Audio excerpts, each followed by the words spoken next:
Good afternoon, mga kabebot. What's up?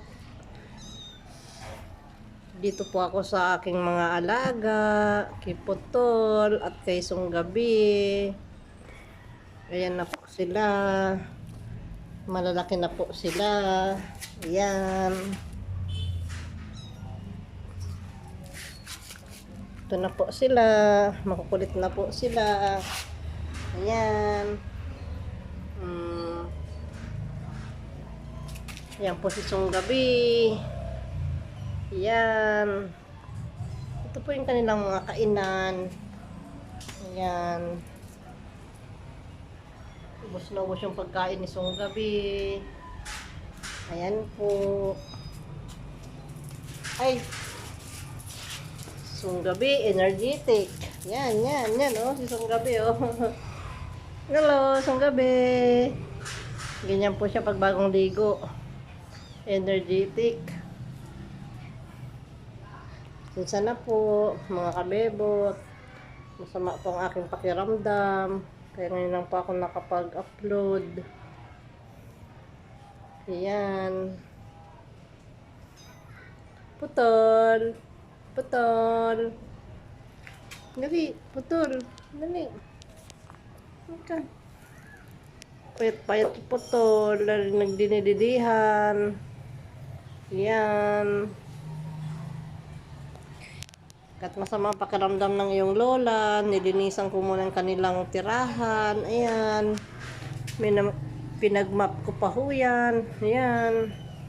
Para hindi naman sila malikabukan.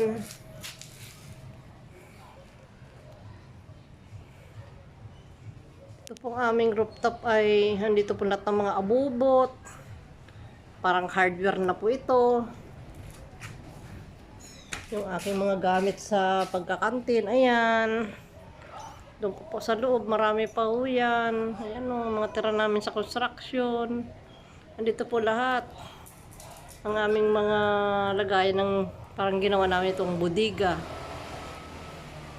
Hindi pa namin ito napapaayos ng maigi itong rooftop namin dahil yung kuryente po kasi masyadong malapit sa ano namin. Malapit sa harapan.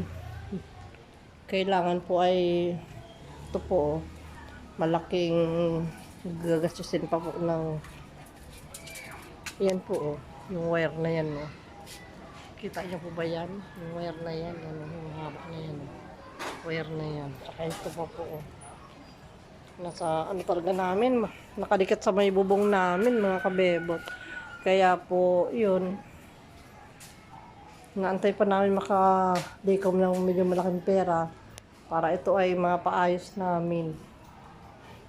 Pababa po kasi, mainit.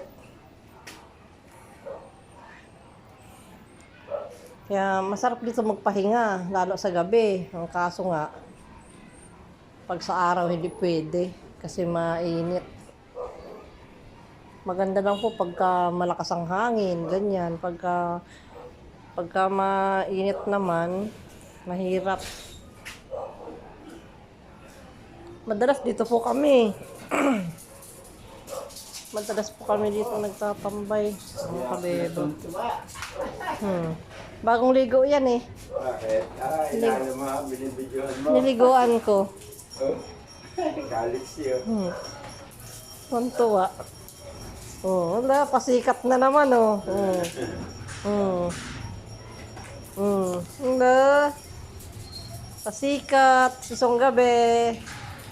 Yan na po, mga kabebot. Nabasa na yung mga... God bless. Kulang na isa. Apat Tatlo. yan daw. Apat.